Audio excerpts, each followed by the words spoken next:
It's Wednesday, June 5th, 2013. I'm Rym. I'm Emily. Scott's a butt, and this is Geeknights. Tonight, we're going to review From the New World, Shin Sekai Yori. Let's do this. So we're doing kind of the same thing we did with the Wolf Children reviews. Yeah, Scott just doesn't watch anime anymore, I guess. Yeah, and you don't read comics, right? I have Rice Boy somewhere. Did you move it? That's the one for my mom. Oh, That's I thought my Scott, mom's copy. because Scott suggested that I should read it, so we You do a should show read on it. it. You can read it on the web, like it's a web comic. It's all free on the internet. No, I'll take that book and read it, so we can do the it's show on it. so good. Like all of Evan's stuff is so amazing. But yeah, Yeah. Scott, I had jury duty today, and Scott he hinted that maybe he wanted to bail on the show. Yeah. And I was busy, and it was nice out, so whatevs. It was National Running Day today, so Yeah, we went we did running. go running. Yeah. So I don't know. So I'm sitting here and I'm feeling all good.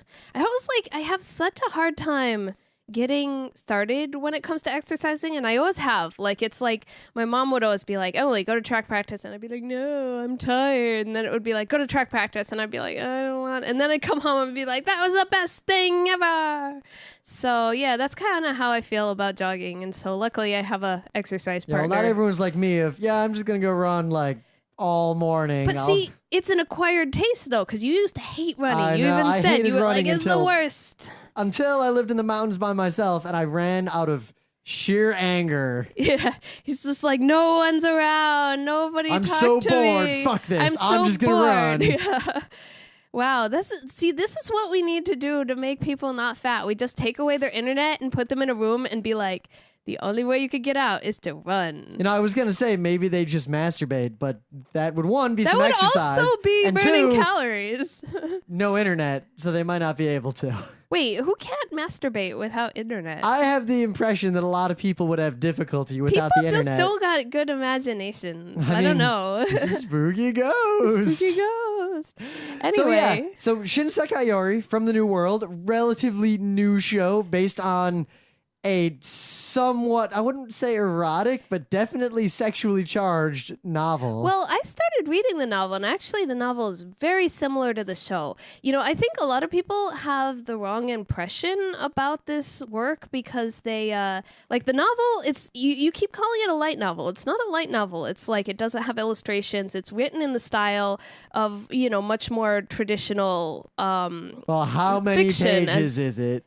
It's like 3 volumes of 200 pages each. Alright, I've got the first alright. volume, but you know, it's really weird because, you know, people see the manga, which was made kind of after the show, as like this crass cash grab for It's all one of the those. It's like the Yuri Escaflowne manga porn. or the Brave Story manga are awful. Oh, they're so bad. Awful. It's like, you know, we saw Brave Story, and that's another one based on a novel, has a pretty good anime adaptation. Actually, I like the anime of Brave Story better than I like the book. The Brave Story But, anime movie is actually It's one of my really favorite fun. animated movies. It's really fun, and I still have the. I don't know. I went and saw it in the theater when I was an exchange student, and so it was like I also associate it with a lot of like very nostalgic memories, and you know, having a really good summer break and stuff like that. But no, the manga was just really dumb. It's porn. Google, if you do a GIS for the Shin Sekai Yori manga, Yeah. you basically see the most ridiculous butts Yeah, and titties. It's basically and like really lesbian porn. awkward looking lesbian sex. Yeah.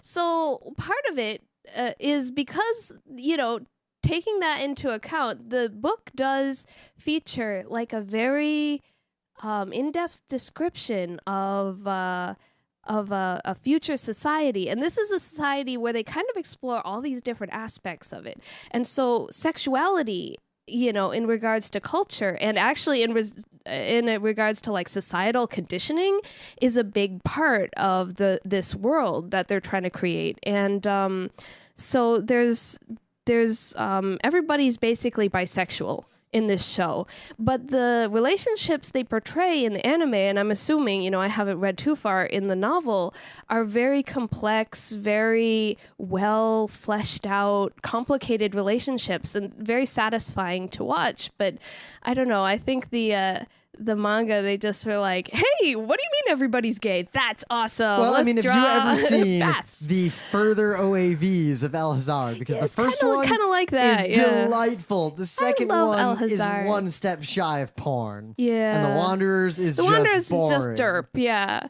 But It does have one really good scene. so, I recently listened to a show. I don't remember whether it was the drugs one or whether it was like I forget which show you Geekbited this on, but I don't really know how much I can add, except that like there's this show where everyone, certain members of the population suddenly manifest psychic powers all across the globe. Here's the story. This is Shin Sekai Yori, to give a full accounting, because I know I've Geekbited this before, is a show set in the distant, distant future after what can only be described as a psychic apocalypse. In the modern era, one day, X-Men powers happen, but it's Jean not, Grey basically squishes everyone around her. it's not easily controllable X-Men powers, because like in X-Men, there's a lot of prejudice and everything, and actually the mutants are relatively downtrodden despite their powers. Well, this is the opposite. These are people, they can't control their powers, and they'll just like lash out, and then everyone in a like mile radius is just dead. Well, like I was getting at, this is basically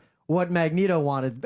After this apocalypse, and you get hints of the sort of prehistory of the show and the precursor technology and like the old nuclear wars and everything. Yeah. But now society is kind of rebuilt around, at least in the place we're looking at, a sort of neo-Shinto, neo-ancient Japan. Yeah, I actually world. really like the costume design for this show, because Well, this sort of it's future of like ancient Japan theme and style and aspects of religion brought forward into a modern setting with some technologies very advanced, but some of it's still kind of banned, or that's ancient precursor technology. Yeah. You're not allowed to use that kind of electricity. They have electricity, like they have water wheel that generates electricity and stuff like that, but they're not allowed to use it for very many things. Like most people don't have access to electricity. But basically, society has rebuilt itself in a way to sort of allow humans who have psychic powers to exist. So now we have a world where there are small communities of humans,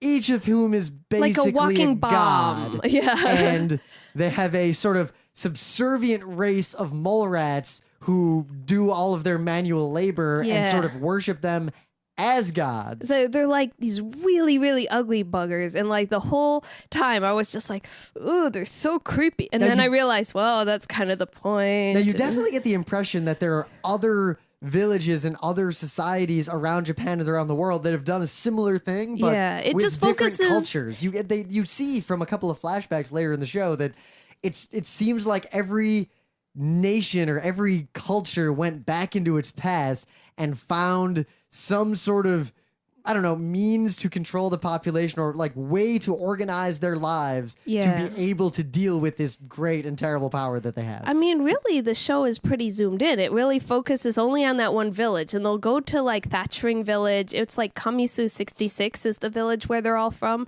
and they'll go to these other villages in the immediate vicinity, but it basically takes place all within like a few kilometer radius around this one town. Though you do get a point later in the show where you get the sort of zoomed out view of Japan and the world and what might be out there, and old precursor stuff. I mean, Tokyo is probably they do there go to somewhere. Tokyo. At one point in the show, you see what Tokyo is, and it's basically just everyone's subconscious has made Tokyo kind of this nightmarish place. With Now, what's cool is that that's just the world. That's not the show itself. Its core conceit really is that you've got a bunch of kids who grew up in this world, and it's a psychic 1984. They sort of accidentally discover some information that they shouldn't have. A zebra storyteller situation. They find this adorable old library. It's funny too, because when it like that threw me for a loop, because they're looking for this creature that they call the false Minoshiro, and it looks kind of like a sea slug horse thing. It's kind of like a pony. It's very cute. And it's like, yo, I'm the library. What do you want to know? Yeah, and it's like, I'm a library. I'm a branch of Tokyo Library. And I'm like, what? It's a library. And that makes a lot of sense in future episodes. You're like, oh, I see what's going on there. But basically, they learn all these things. Like, they learn that human behavior has been modeled on bonobos, and when humans are stressed, they will actually feel sexually charged rather than other kinds of stress. So this gets teenagers. They're like, okay, teenagers, go make out with your best friend of the same gender, and then you won't like blow up and kill everybody. But now these 5 kids, because they've learned some of the history of the world, I they're mean, very conscious of it. They start to notice these things happening to them and second guessing if anything that they ever want or do is something they truly wanted or something that was conditioned into them or genetically implanted in them. And the adults are up to shady bullshit. And kids disappear, and you get all these sinister hints. The main character, her mother, basically she mourned overhears the loss of her previous children. Yeah, she overhears her before she manifests her powers, because the powers tend to like get stronger and manifest at puberty. And so she hears her mother freaking out because she's a late bloomer and talking to the father like, I can't lose another child kind of thing. You're like, whoa, she had sisters and she doesn't remember them.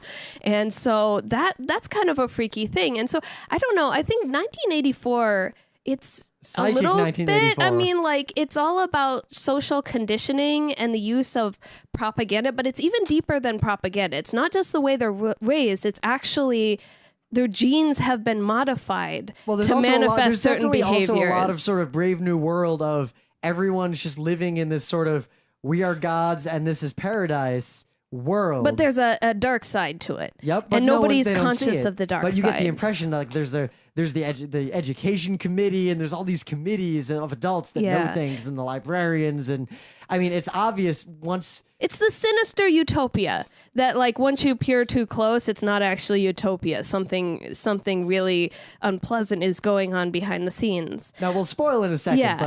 We'll cross that spoiler line. The show is great. I would call it a solid B+ anime. It's a little bit above like the Scrap Princess level, but it falls short of the Ava level in terms of its message and its production. And honestly, my only complaints really with the show are that the soundtrack is really repetitive and not terribly noteworthy. Also, sometimes it gets a little talky. You know, it will be like an entire episode will be like a conversation that's happening. Of something adapted from a written work. You know, it really would make sense as a novel. You could see this being. Oh, let me tell you the history of the Samaflange. Yeah. Words. Yeah, it's like not a lot of animation. A lot of people standing around being like, "Whoa, that's what was going on." The characters also do that thing, and you see this in Hunger Games and books like that, where they will sort of explain their plan to another character because that's how it was narrated in the book. Yeah. But really that dialogue didn't need to be there. Yeah. But, you know, characters will clarify things to each other, and it tends to be a little bit of a wordy show. But all in all, like... I like wordy shows. I mean, Ghost in the Shell? Yeah. Artistically, it's pretty well done. The animation is fairly consistent. One thing it is... at points incredibly disturbing, like on a psychological. It's also very gory. It's an like, ultra-violent, gory show a lot of at people times, get killed in this show. Which is really juxtaposed with these sort of cute, like, anime standard characters. And boob snuggling. With their ridiculous costumes. Yeah. But yeah, it's got moments that are very like, yay, but then a lot of moments that are pretty grim. My only other complaint really about the show, other than these basic things, the soundtrack being weak is really my primary complaint, but it would be that early in the show, we get all these flashbacks to sort of like vignettes of the history of this world. One of the things the kids find out is that, you know, human societies after this apocalypse sort of moved in a bunch of different directions.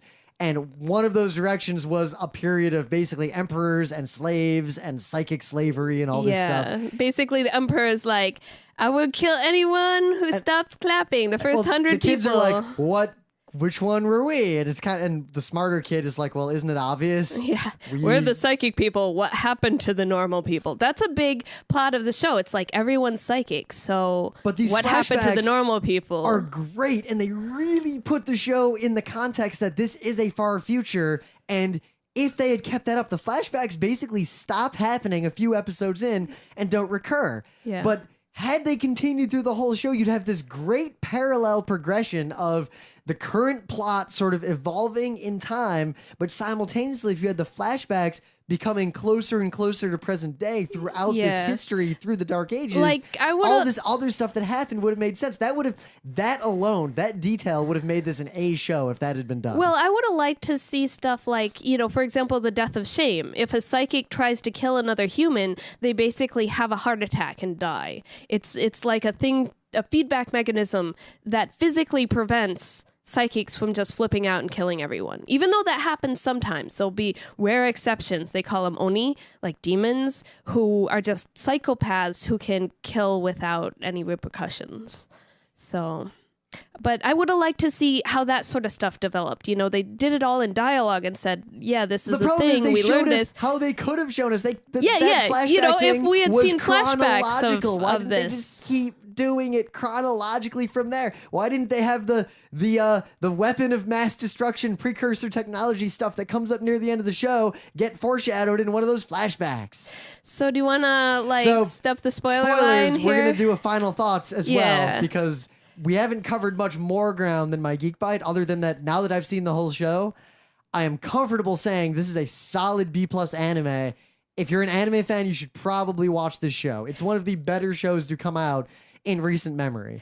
It's not better than Madoka. No. But I can't think of a very recent show that I think is better than it currently. It was weird though. It didn't really I wasn't moved in the same way I've been moved by shows like Madoka or Cowboy Bebop or something like that. Like, it didn't affect me emotionally as much. It was more interesting on a cerebral level.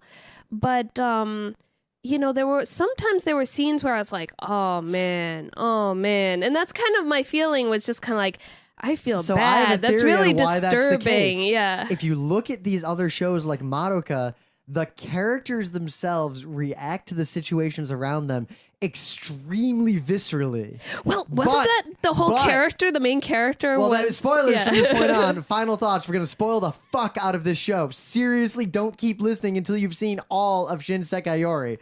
The main character that we follow is by birth not affected by this stuff and able to keep a cool head, and we see everything through the lens of her. I mean, she's empathetic and everything. Like, she cares about her friends. She's not like this emotionless sociopathic but compare person. the height of her emotions in the show to she recovers. That time Madoka cried. Yeah, well, that's the thing. She recovers from stuff. She's very pragmatic, and she's like, she'll pick herself up. And part of that also, I think, has to do with like memory erasure and stuff like that. Like, there's this scene that's very sad when Shun, his name was, right? Yeah, that was Shun. Shun, the boy with the mask. He basically has this thing where his power can assume everyone's from this point on has already seen the show. He's a karmic demon. So there the are scene ogres. when he basically gives up and kills himself after basically admitting that he loved her. Yeah.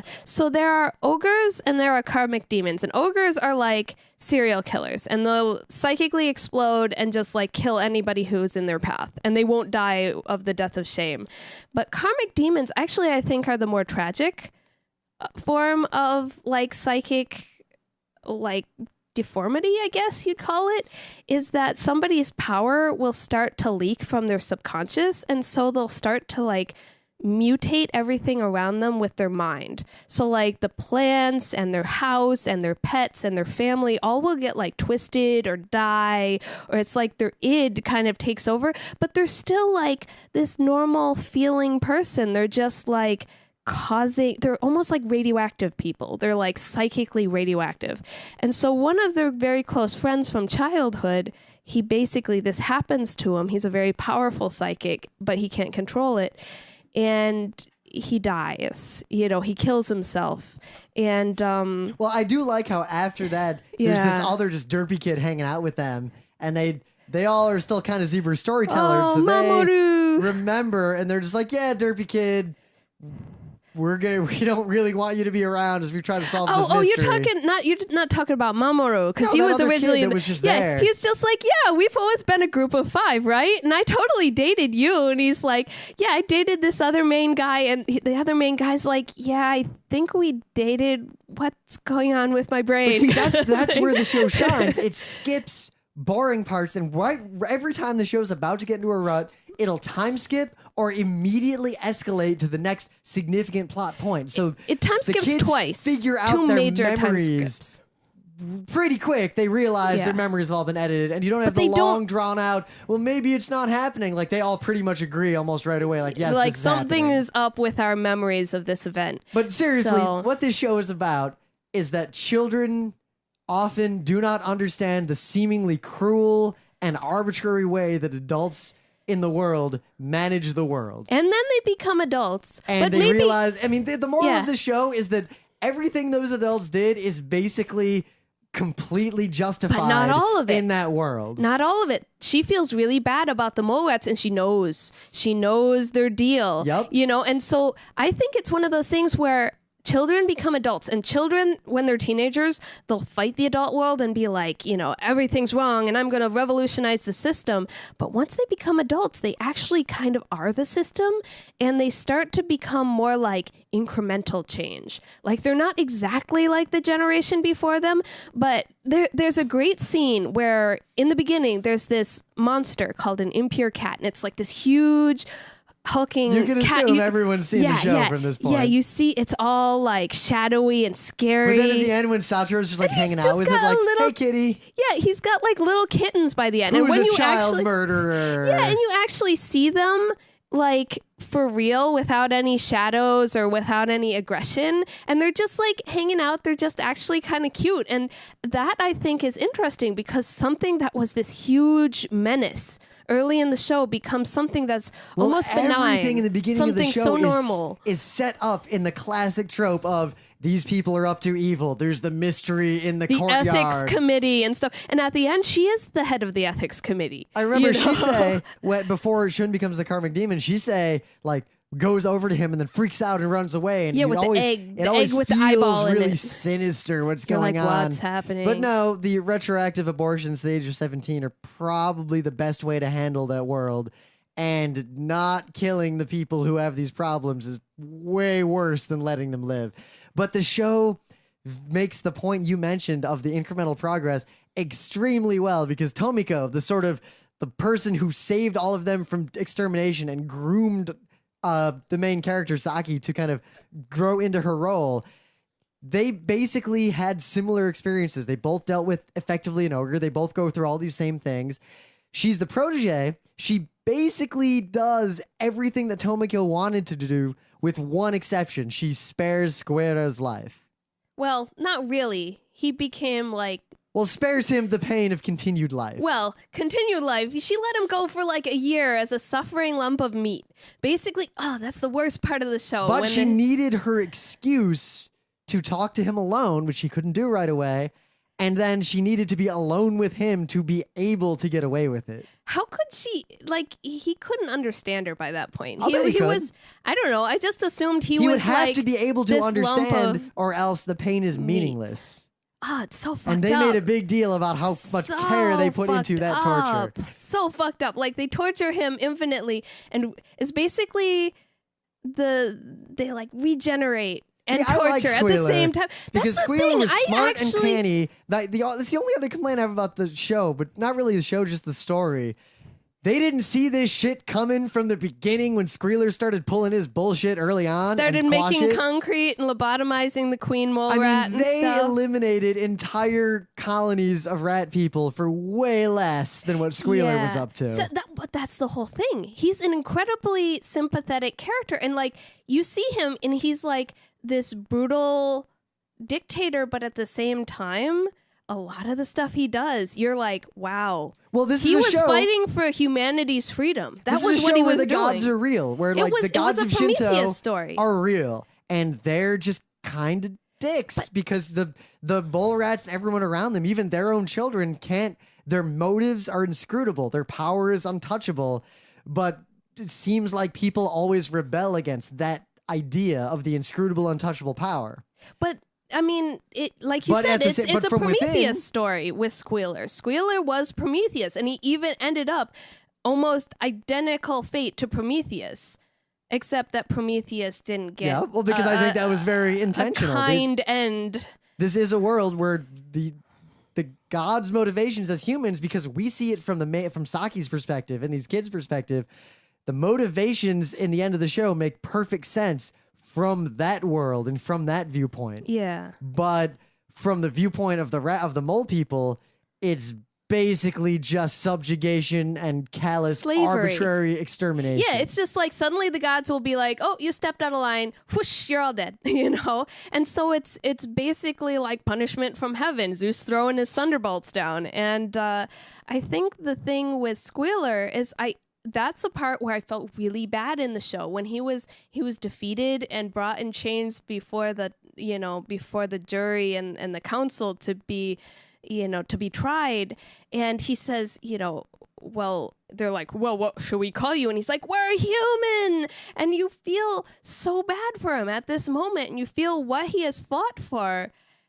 Even though he is like kidnapped babies and brainwashed them and like done all this shitty stuff and killed a whole mess of human, like superhumans, he was basically like the savior of the mole rat people. He was trying to lead them to freedom, and you're like, you really didn't deserve that, maybe. But, I mean, in the end, the show just has a nice, complex message, and it's not the message you expect for a show like this. Yeah. No one expect... what I would compare it to... bringing down the system. Because we did this as a book way back, or maybe we just reviewed it before we were doing the book club, I don't remember, but The Difference Engine. Yeah. I would say they're very similar works. Because this show leads up to a big climax that is actually just an incremental evolution, but is not, in fact, a revolution. No, it's like... Because that's how the world actually works. You kind of wonder, like, in the beginning, are they going to bring down the system? Is it they're going to expose the false veneer of their utopia? And they do. They figure out the utopia, but guess what? Every single adult knows what's going on in this utopia. Mom it's runs just the regular library. life. At the end when she's like, yo, so since there's that ogre, here's the map to the weapons of mass destruction we know about. Yeah. Oh, which was anthrax, which I was like, yeah, so much for that.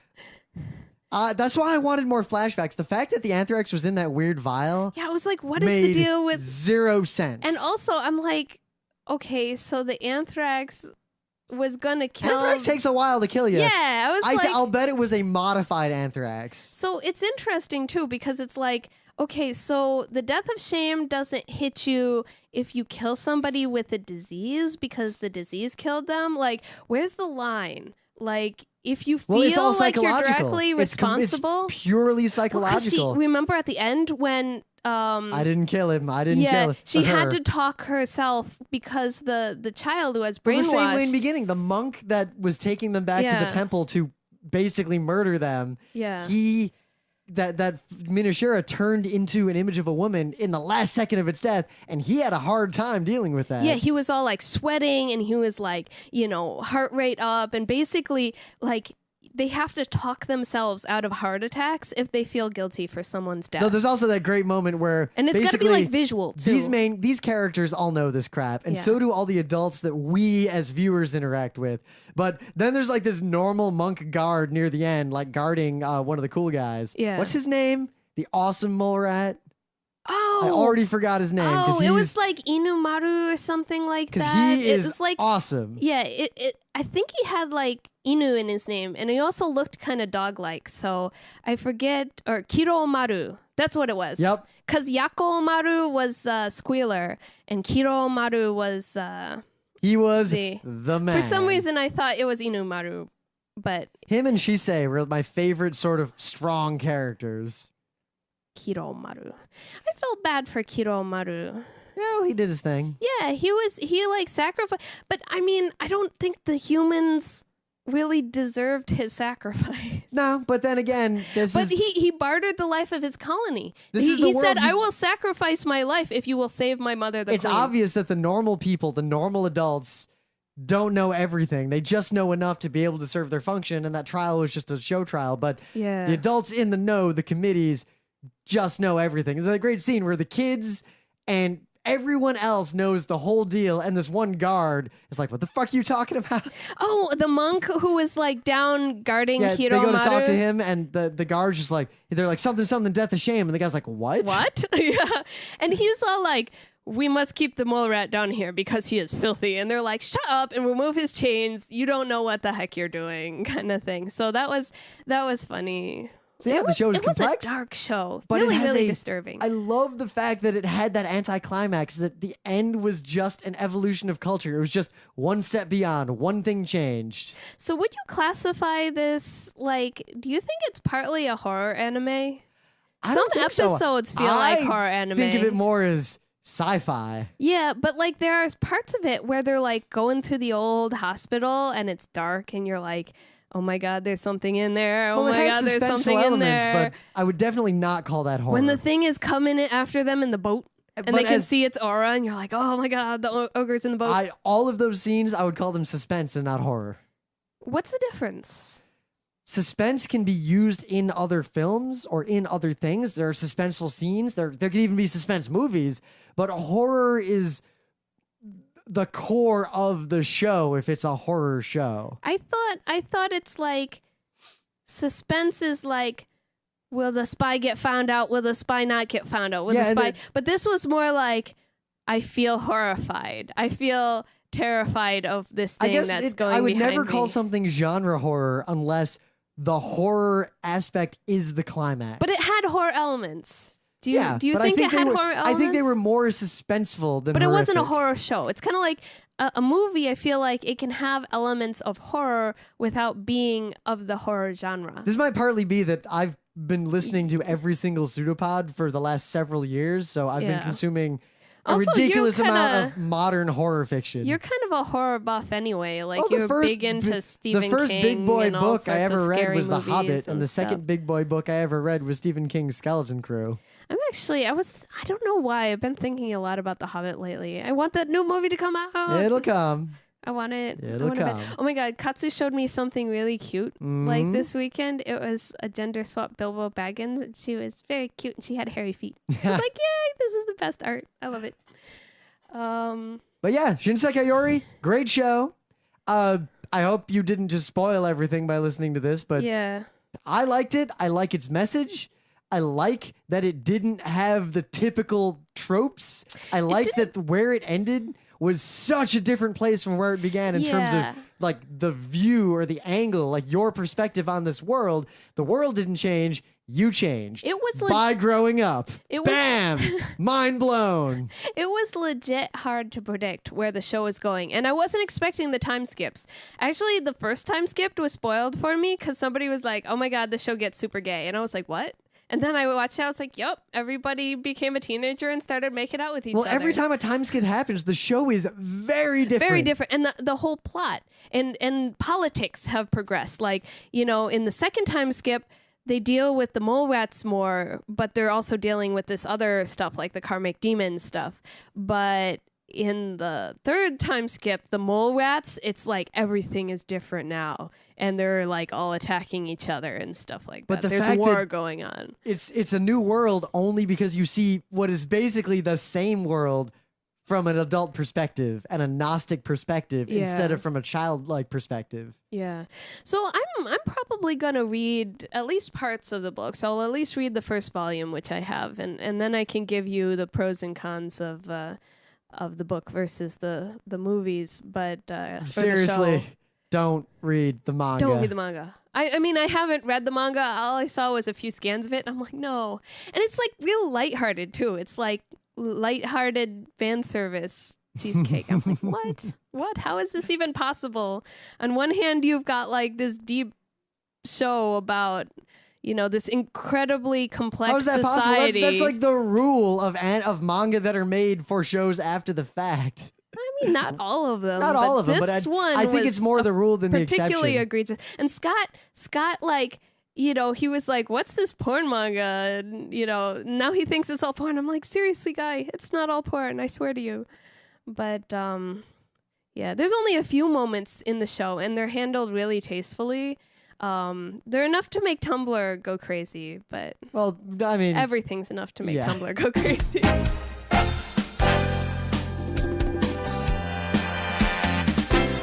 has been Geeknights with Rym and Scott. Special thanks to DJ Pretzel for the opening music, Kat Lee for web design, and Brando K for the logos. Be sure to visit our website at frontrowcrew.com for show notes, discussion, news, and more. Remember, Geeknights is not one, but 4 different shows. Sci-Tech Mondays, Gaming Tuesdays, Anime Comic Wednesdays, and Indiscriminate Thursdays. Geeknights is distributed under a Creative Commons Attribution 3.0 license. Geeknights is recorded live with no studio and no audience. But unlike those other late shows, it's actually recorded at night.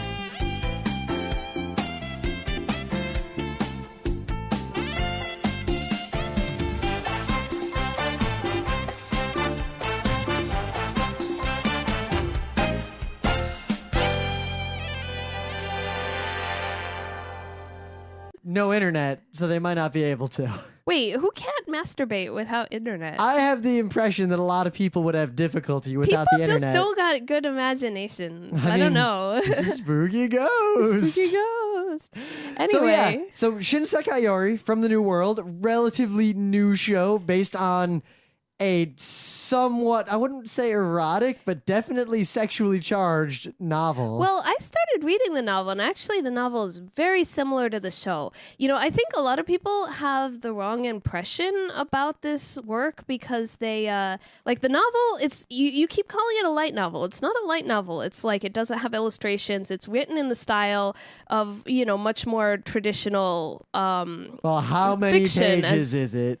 It's like 3 volumes of 200 pages each. Right, I've got the first volume, but you know, it's really weird because, you know, people see the manga, which was made kind of after the show, as like this crass cash grab for it's all one of those. It's like the Escaflowne manga or the Brave Story manga are awful. Oh, they're so bad. Awful. It's like, you know, we saw Brave Story, and that's another one based on a novel, has a pretty good anime adaptation. Actually, I like the anime of Brave Story better than I like the book. The Brave Story anime movie is actually one of my really favorite fun. animated movies. It's really fun, and I still have the I don't know. I went and saw it in the theater when I was an exchange student, and so it was like I also associate it with a lot of like very nostalgic memories, and you know, having a really good summer break and stuff like that. But no, the manga was just really dumb. It's porn. Google, if you do a GIS for the Shin Sekai Yori manga, you basically see the most ridiculous butts and titties. It's basically and like really lesbian porn. awkward-looking lesbian sex. Yeah. So part of it is because, you know, taking that into account, the book does feature like a very in-depth description of a future society. And this is a society where they kind of explore all these different aspects of it. And so sexuality, you know, in regards to culture and actually in regards to like societal conditioning is a big part of this world that they're trying to create. And so there's everybody's basically bisexual in this show, but the relationships they portray in the anime, and I'm assuming, you know, I haven't read too far in the novel, are very complex, very well fleshed out, complicated relationships, and very satisfying to watch. But I don't know, I think the manga, they just were like, hey, what do you mean everybody's gay? That's awesome. Well, Let's I mean, have you draw ever seen bats. the further OAVs of El Hazard? Because the first one kind of like that, is delightful. The second love one El is Hazard. one step shy of porn. Yeah. And The Wanderers is just Wanderers boring. is just derp, yeah. But we did go running. Yeah. So, I don't know. So I'm sitting here and I'm feeling all good. I was like, I have such a hard time getting started when it comes to exercising, and I always have. Like, it's like my mom would always be like, Emily, go to track practice, and I'd be like, no, I'm tired. And then it would be like, go to track practice, and I'd be like, I don't want. And then I'd come home and be like, that was the best thing ever. So yeah, that's kind of how I feel about jogging. And so luckily I have a exercise partner. Well, not everyone's like me. I'm just gonna go run like all morning. But see, it's an acquired taste though, because you used to hate running. You even said you were like, it's the worst. Until I lived in the mountains by myself and I ran out of sheer anger. Yeah, he's just like, no one's around. Nobody I'm talk so to bored. me. Fuck this. I'm just going to run. Yeah. Wow, this is what we need to do to make people not fat. We just take away their internet and put them in a room and be like, the only way you could get out is to run. You know, I was gonna say maybe they just masturbate, but that would one be That some would exercise, also be and burning two, calories.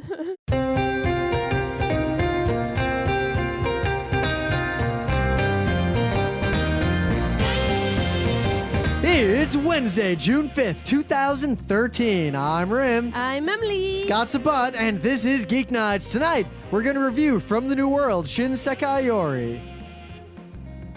Let's do this. So we're doing kind of the same thing we did with the Wolf Children reviews. Yeah, so... Scott just doesn't watch anime anymore, I guess. Yeah, and you don't read comics, right? I have Rice Boy somewhere. Did you move it? That's the one for my mom. Oh, I That's thought my Scott, mom's copy. because Scott suggested that I should read it, so we You do a should show read on it. it. You can read it on the web. Like, it's a webcomic. It's all free on the internet. Now I'll take that book and read it so we can do the so show on it. good. Like, all of Evan's stuff is so amazing. But yeah, Yeah. Scott, I had jury duty today, and Scott he hinted that maybe he wanted to bail on the show. Yeah. And I was busy, and it was nice out, so whatevs. It was National Running Day today, so Yeah.